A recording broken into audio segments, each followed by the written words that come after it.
London, I'm Monita Rajpal. This is World Report. Governments around the world react with alarm to a deadly artillery attack. An exchange of fire between North and South Korea is ratcheting up tensions on the Korean peninsula. South Korean ministers are holding emergency talks after North Korea fired shells across the border. Affairs correspondent Jill Doherty joins us now live from CNN Washington. And how is Washington monitoring and how are they handling the situation so far? Well, they're very carefully monitoring, as you can imagine.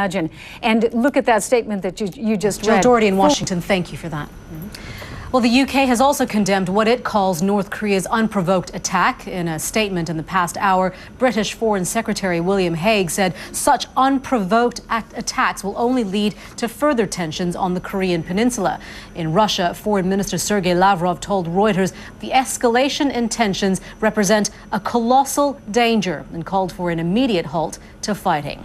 China and North Korea have long enjoyed a special relationship. Well, let's go to our Beijing bureau chief, Jaime Florcuz, with more on how Beijing is responding and how they are reacting to the current situation on the Korean peninsula. A number of attacks blamed on North Korea since the war between the two countries in the 1950s. In 1967, a South Korean warship was attacked and sunk by artillery fire, killing 39 of the crew. A year later, North Korean commandos stormed the presidential palace in Seoul. The president survived, but 7 South Koreans and most of the commandos were killed. In 1974, another assassination attempt. The South Korean president's wife was killed. In 1983, North Korea was suspected of bombing a hotel in Burma during a visit by another South Korean president. He survived, but 21 others were killed. Then in 1987, North Korea was blamed for the bombing of a South Korean airliner. All 115 people on board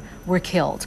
In 2002, another South Korean warship was sunk, 6 sailors killed, while South Korea was co-hosting the World Cup with Japan. And finally, another South Korean naval vessel was sunk with 46 casualties. Joining us now in Tokyo is Peter Beck with Keio University. He was formerly the executive director of the U.S. Committee for Human Rights in North Korea. Sir, thank you very much for being with us. There are those who are saying that this escalation of tensions between the two is North Korea's way of saying, pay attention to Pyongyang. They claim to have nuclear capabilities, and now is the time for the world to pay attention and to sit down and talk to them. Is that true?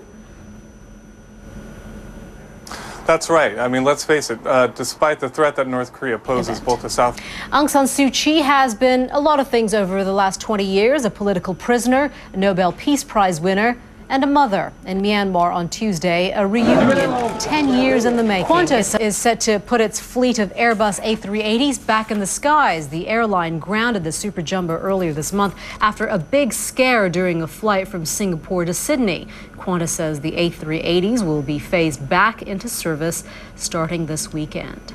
It's not even December, but snow has already arrived in parts of the U.S. Meteorologist Jennifer Delgado is at the World Weather Center. Starting to, what is that song? It's beginning to look a lot like Christmas. It is. In fact, it is across parts of Europe as well as the U.S. Monita, good morning to you. And we're going to start off right now talking about gorgeous, beautiful pictures. Isn't it? Beautiful country indeed. Yeah, all right. Okay, Jen, thank you very much for that. Take care.